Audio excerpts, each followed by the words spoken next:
What's up, everybody? This is Alex Christoforou with the Duran, and I'm here with Alexander Mercouris, editor-in-chief of the Duran. And today we're going to be taking a look at Brexit.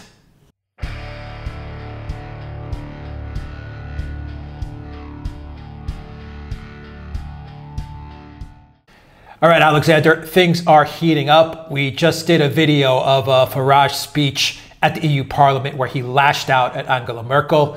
And we mentioned that a lot of this is happening in the backdrop of Theresa May's announcement that she has reached a Brexit deal. And the preliminary reports are that this deal is awful. This is awful for the UK. This is a huge victory for the EU.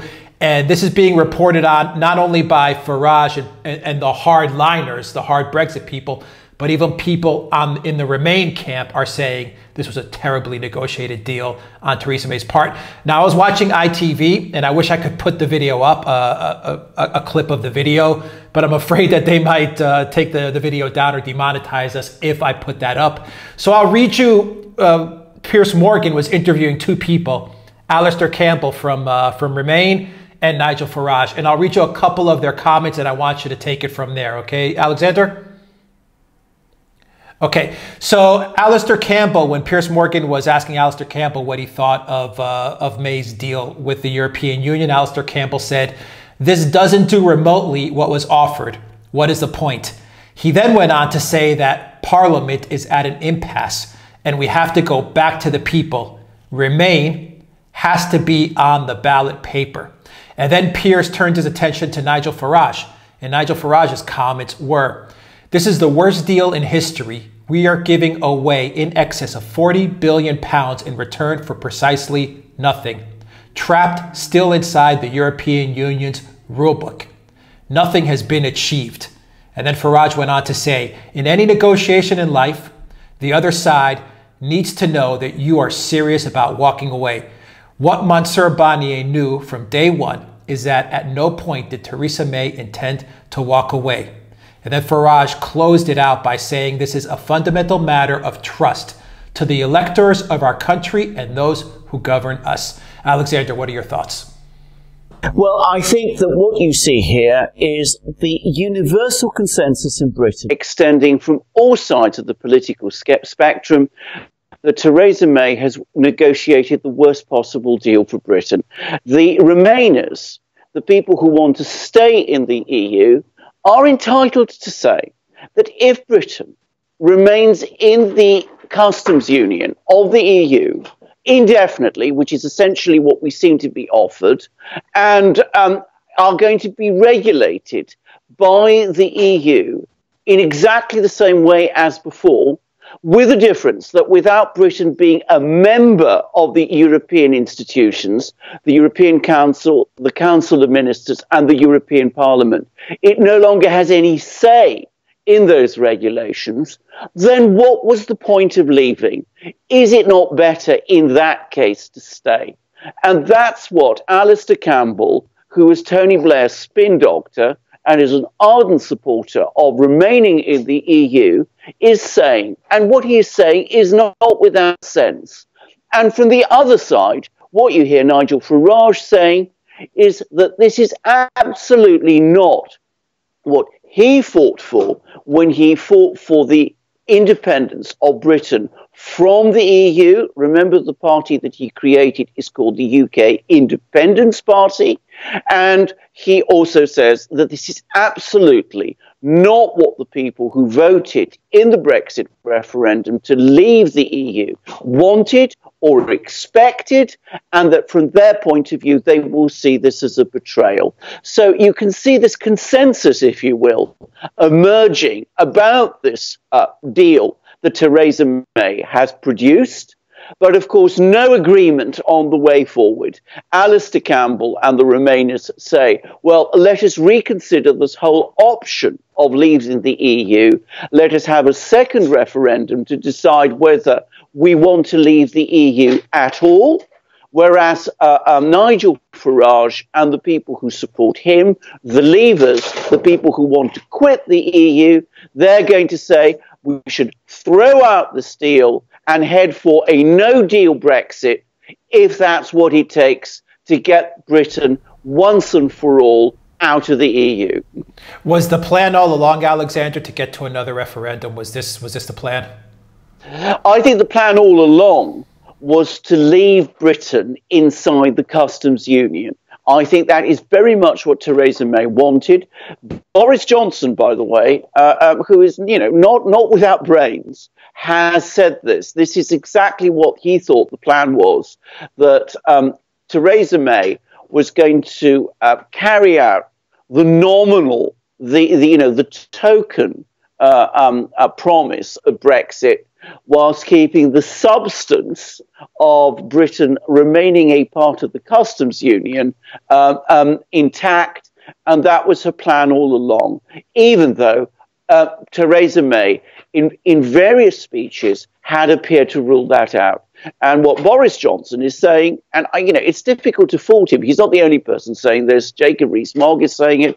Nigel Farage, in effect, is saying it, is that she deliberately kept all this negotiation incredibly secret. So secret, by the way, that we still haven't seen the draft of this agreement that has been supposedly agreed, that all of that has been done in order to leave until almost the last moment this agreement with no opportunity for anybody to turn around now and say this isn't what we wanted and we've got to look at this again, because there isn't the time to do it.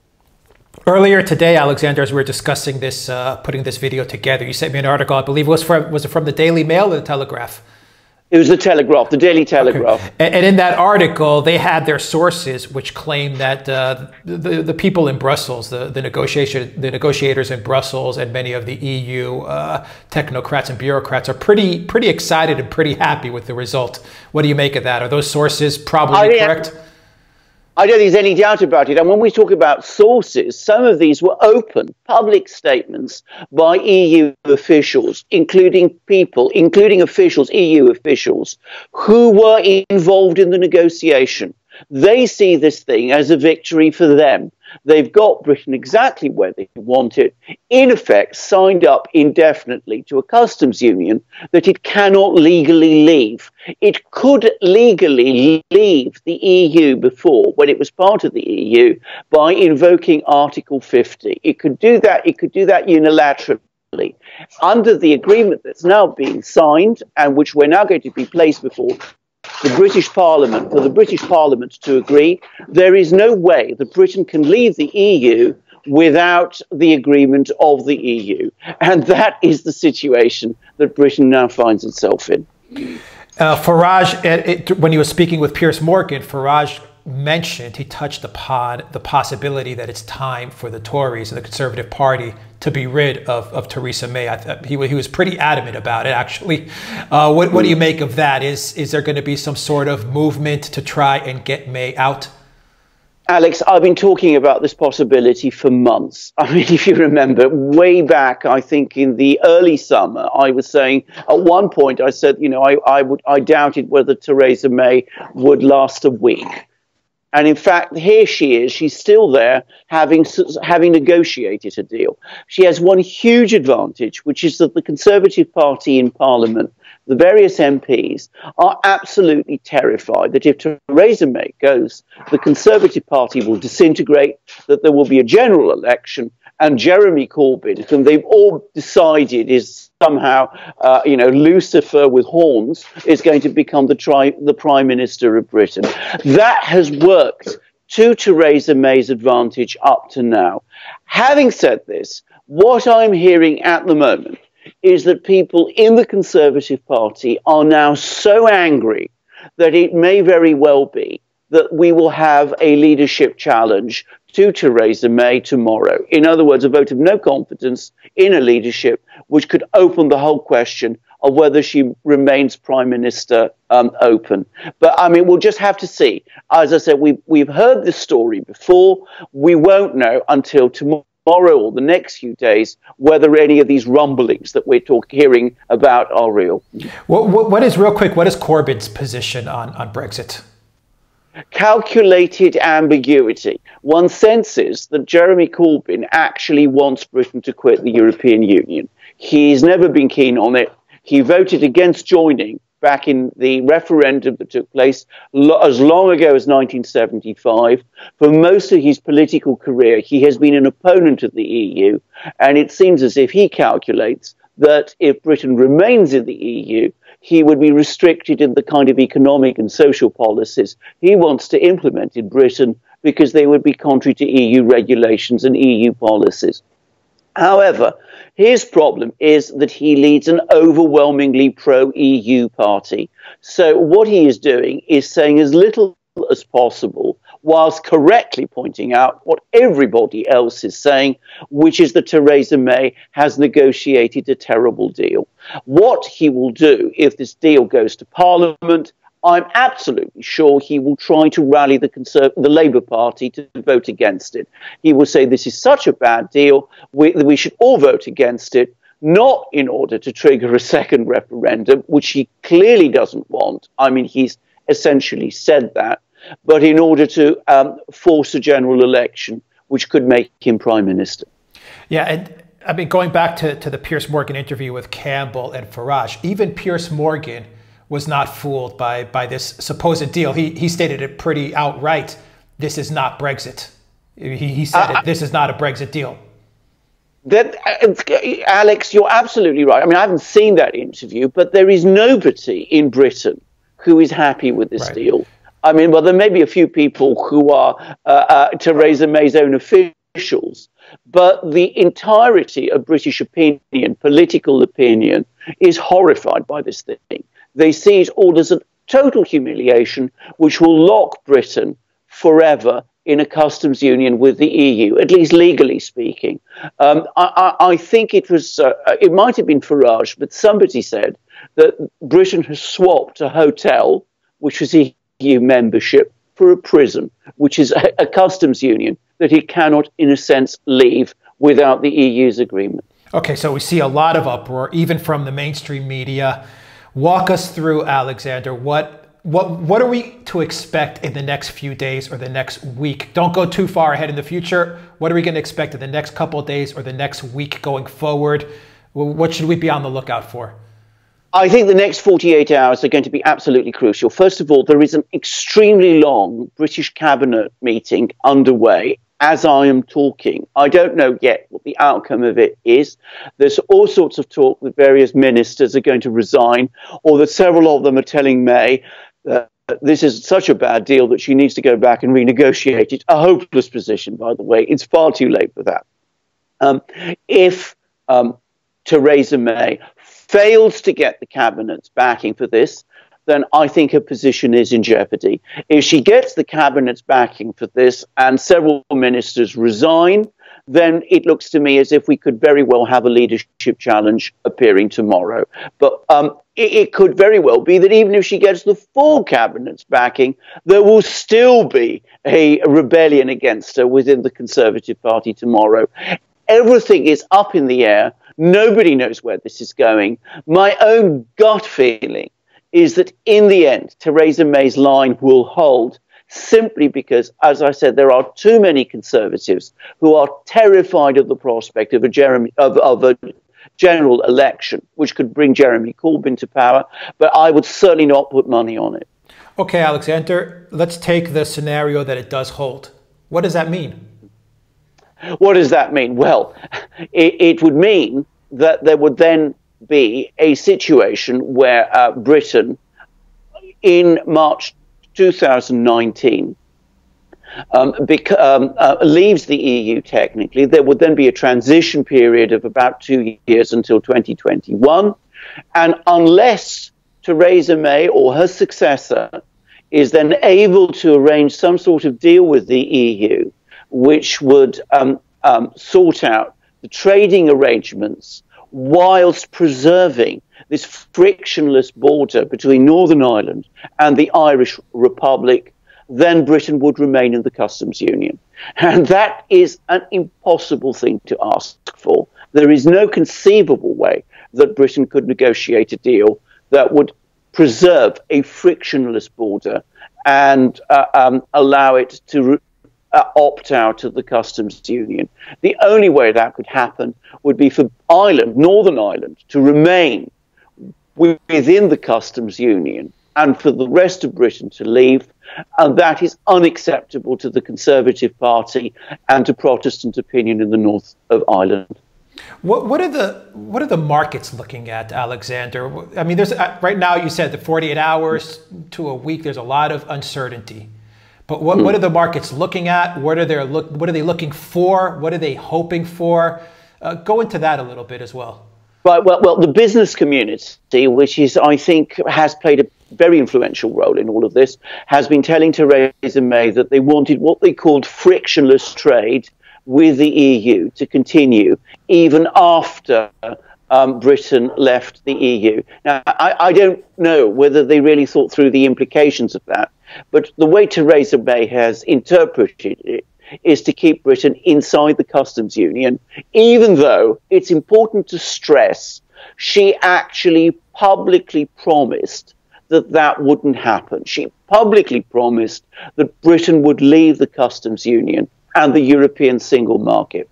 So we've now got a situation where, in theory, the British business community has got what it wanted.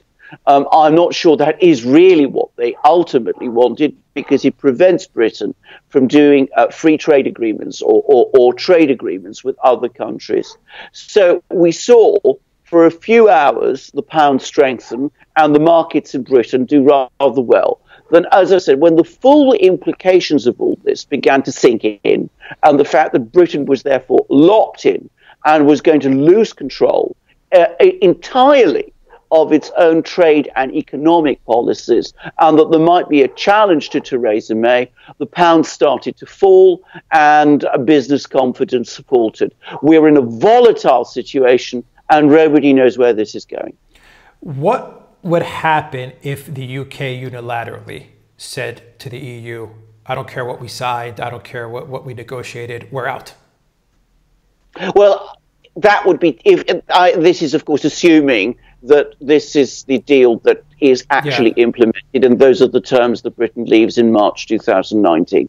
That would be a breach of international law. Britain would have unilaterally broken out of a treaty, and it would have broken out of a customs union with the EU, which would be illegal. However, international law is not the same as domestic law inside a country. It would be very much more difficult for the EU to enforce such an agreement upon Britain if Britain declared independence unilaterally. But there would be consequences. I mean, there could very well be EU retaliation against British companies that continue to trade with the EU on that basis. And we don't know what that form that retaliation would take, but we could see a trade war of a different kind escalating. But I suspect that there are some people in Britain who will be prepared to take that risk, Nigel Farage being one of them. It sounds like Theresa May has put the UK in an extremely difficult position. And I'm trying to figure out, that's why I'm asking you these questions, what are the ways out of this situation? How does the UK wiggle free of the EU and still keep true to the electorate that voted? There is no easy way. There is no easy way out of this, and I think that is something we need to understand. I mean, whatever view one takes of Brexit, Theresa May has negotiated a very, very bad deal for Britain, and one that it's going to be very difficult to see Britain getting out of. Remember, the clock is now very tight. There just isn't very much time. If she'd done something like this a couple of months ago, that there might have been a new Conservative leader, or there might have been a new general election, and a new Prime Minister or a new government could have gone back to the negotiating table and started this all over again. I don't think realistically there's time for that. But I think that probably the only way out of this would be for Theresa May to be removed from, her position, either because she loses the support of the cabinet and of the Conservative Party, or because she faces a leadership challenge. In other words, either she's forced to resign or she faces a leadership challenge and is forced to go, in which case a new Prime Minister, and it would have to be a Conservative Prime Minister, would have to come round and say to the EU, look, this deal isn't going to work. we've got to accept the no deal Brexit in March. And after that, we've got to use the time available to come to some kind of new deal and a new negotiation. But that would be a very challenging thing to do. Whether it will happen, I don't know. And nobody should be under any illusions that the difficulties involved are not extremely great indeed. Can you think of any Conservative Party member at this moment that is up to such a task? No, I don't. And that's the other problem. I mean, Boris Johnson clearly wants to take it on. I mean, he's always posing as some kind of Winston Churchill figure. I think he's the only person who conceives of himself in that way. There is no one else in the Conservative Party who remotely seems up to that kind of challenge. I mean, it really would take somebody of the stature of Churchill to actually pull this thing round in that time. And frankly, this would even test a Churchill. So and there's no one like that in the Conservative Party now. So that is the reality of it. And on top of everything else, one has to remember that the Conservative Party has no majority in the House of Commons and is split within itself. So getting a Conservative leader who has the authority to pull this thing round is an incredibly tall order, especially in the time available. Can I say something about that? Way back when all this started, back in 2016, I actually said that given the scale of the challenge that Britain was facing in getting Brexit done, what needed to happen was a coalition government with Conservatives and Labour coming together to agree a Brexit, to take a Brexit position together and work this through. That would have meant, of course, bringing Jeremy Corbyn into the cabinet. Well, perhaps not surprisingly, that was not even an option that anybody in Britain considered. But I still think that would have been the best way forward then. It's arguably the best way forward now. It's not going to happen. It's just an incredible last couple of days in the Brexit story. And it's going to be an incredible next couple of days in the Brexit story. We're going to see more and more crisis. And as I said, the dice are in the air, and we just don't know at this moment which way they're going to fall. We will be here to cover it, that's for sure. We absolutely will. Alexander Mercouris, Editor-in-Chief of the Duran. Thank you very much. Guys, if you like this video, click the subscribe button down below and click on the notifications bell to get notifications every time we push out a new video, and visit the Duran shop, pick up a t-shirt, help support the Duran. And in the description box down below, you will find links to our PayPal and Patreon page. Donate to the Duran. It really, really helps us out a lot. Alexander Mercouris, Editor-in-Chief of the Duran. Thank you very much. Until next time, take care.